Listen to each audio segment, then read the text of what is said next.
but I want to drill down on two today that I think are kind of critical that I seem to hear all the time. One is this need to feel like I've got to do it perfectly.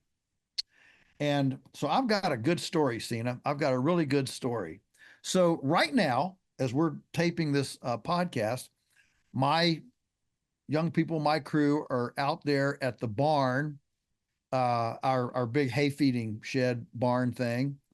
And 25 years ago, we built because we wanted to do the large scale composting, the carbonaceous diaper, and all that stuff. So we wanted to feed hay under roof to protect the manure from winter leaching and vaporization, and do the carbonaceous diaper, the compost, the pig aerating, and all those kind of things. And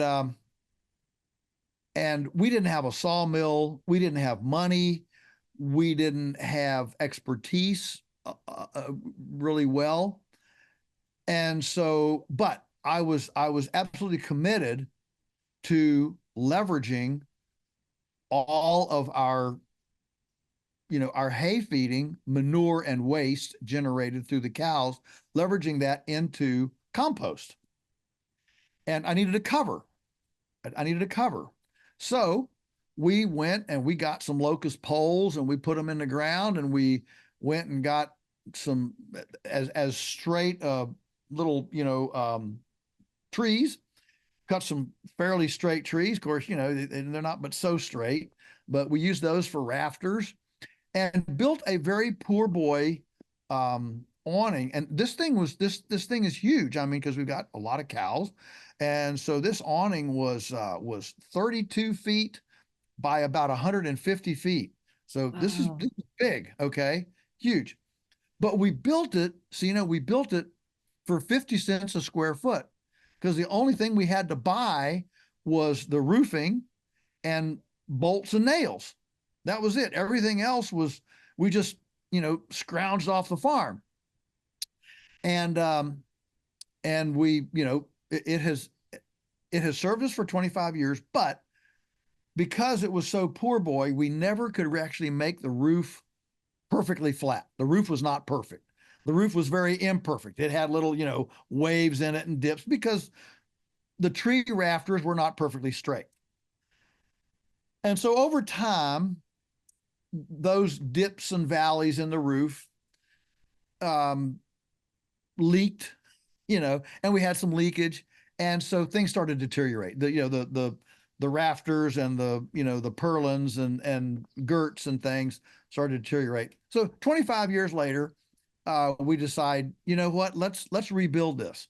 Well, we're rebuilding it. I mean, it is perfect now.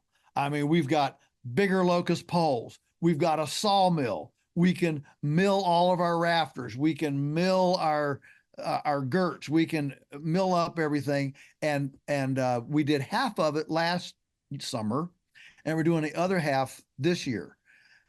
And remember, this is the big thing. It's like 32 feet by 150 feet. It's a big deal.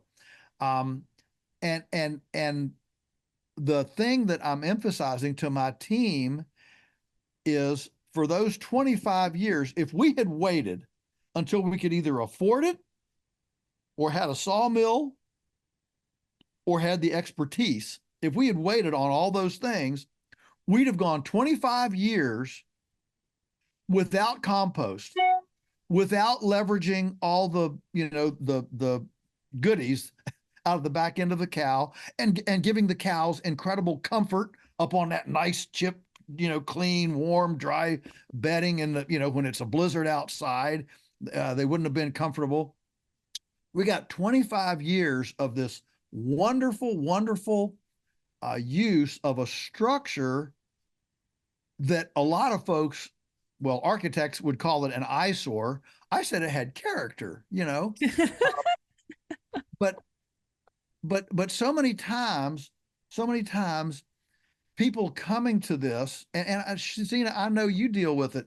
People that you help show to make tinctures, or things like this. You got your herbal first aid kit, salves and different things, and people are so scared they're going to mess up. that it's not going to be exactly right. Well, because those of us who do the teaching, we're masters at it. We've been doing it a long time. And so we're not going to we can't go back 10 years and put all our our egregious mistakes on YouTube. You can't. You, not only did we not take videos of it, but you can't go back and redo all those mistakes. Well, who wants to? And so what you're seeing, this is kind of what I call the TikTok problem. The TikTok problem is people aren't putting their worst stuff forward.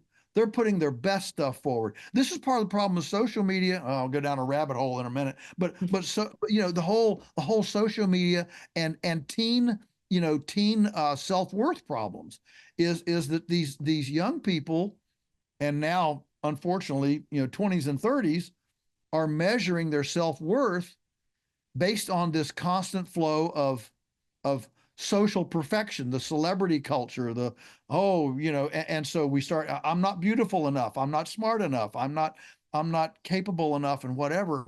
And so our dreams and fantasies become completely stifled and intimidated over this perfection standard that we feed ourselves, and we don't actually try.